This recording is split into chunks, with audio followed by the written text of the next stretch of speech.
2. So we're almost at 15 seconds. This is the kill time while everything loads up mode. And we're there. So, actually, my timer didn't start right, so we're way over. Way over. Welcome to part 2. Part 2 of grit.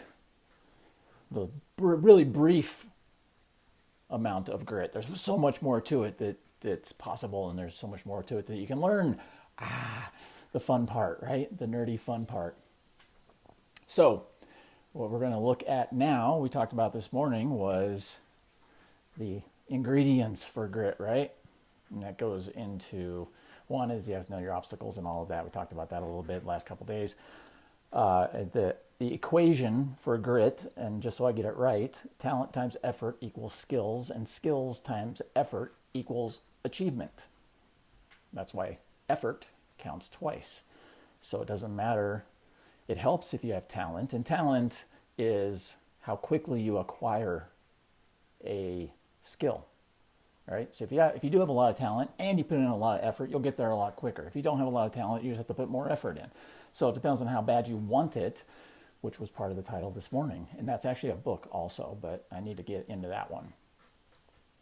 So how bad do you want it gets us into 2 questions that are super important. And then I have a big list of questions for you to answer.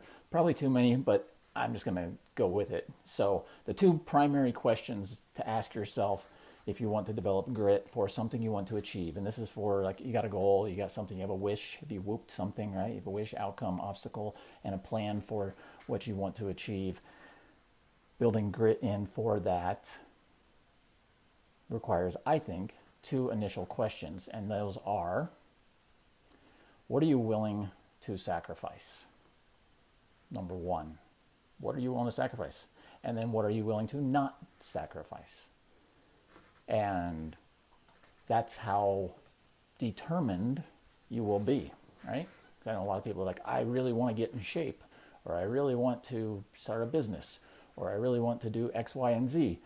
And then when it comes down to it and it gets hard or whatever, they don't. I do stuff like that too. I do stuff like that. I'm aware of it, which sometimes gets frustrating, but it helps when you make a list of the things. It's like, here's what I want to accomplish, and here are all the things that I'm willing to give up. I'm willing to give up going out on Friday night or spending time with friends and family and celebrating certain holidays and doing things like that. For like my powerlifting training, I'm willing to sacrifice certain aspects of travel and things.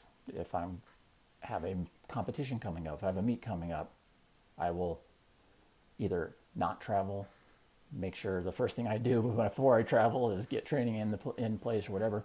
And then what are you not willing to do? And if you're not willing to do more than what you're willing to do, then you probably don't really, really want to do it. And trying to develop grit for that is going to be a futile effort.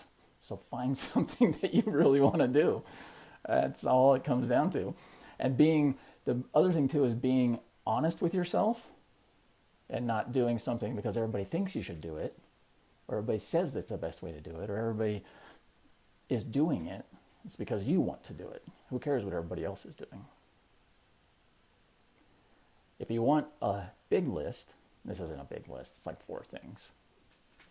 As far as developing grit, besides those 2 questions, it would be, and I wrote these down because I wanted to make sure I remembered them.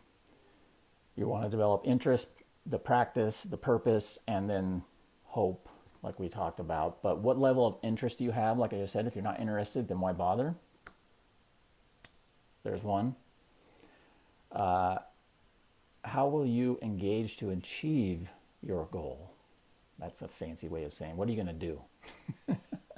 What are you going to do, and what are you going to do at an intense level so that you can achieve it in the way that you want? Because you can set a goal and just be all laissez-faire about it and like do a little bit here and there, and then 5 years later you haven't achieved anything because it's a hobby, not something that you're super serious about. So identifying that in the what you're willing to sacrifice and not sacrifice. Is this going to be a hobby? Like, I enjoy it and I just like doing it. Or is it going to be, this is something I want to get really good at, Or if you want to go another levels, it's going to be something I want to master.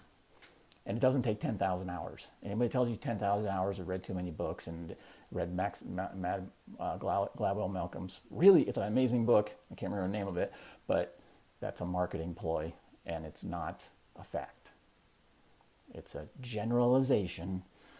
It ranged anywhere from like 3,000 to like 20,000 hours. So it all goes into how you practice and deliberate practice and all that, but I won't get into that. So, purpose.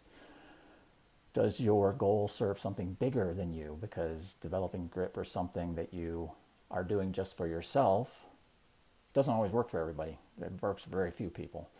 Serving other people is a huge bonus, it'll help inspire you. And then hoping for a better future, right? Going through the hope that we talked about in the previous videos.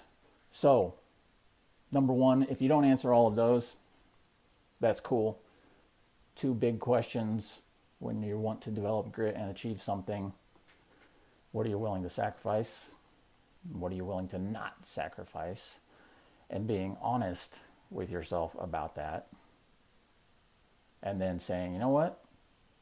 Apparently, you make your list, right? You look at it and you go, oh, crap.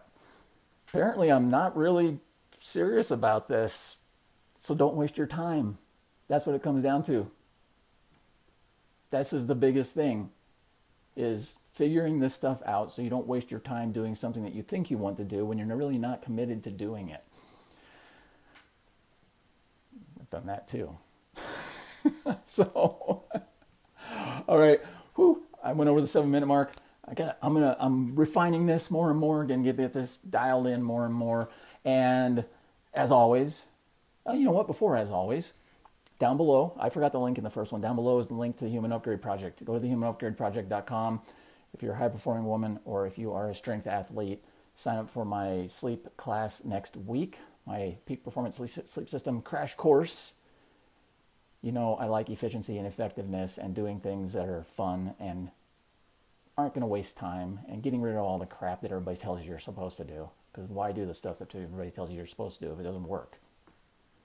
So I figured that out and I applied it to sleep and it works in 5 days. So click on that link, go over there, sign up. It's free. I forgot to mention that. It's free. And with that said, have an amazing day, because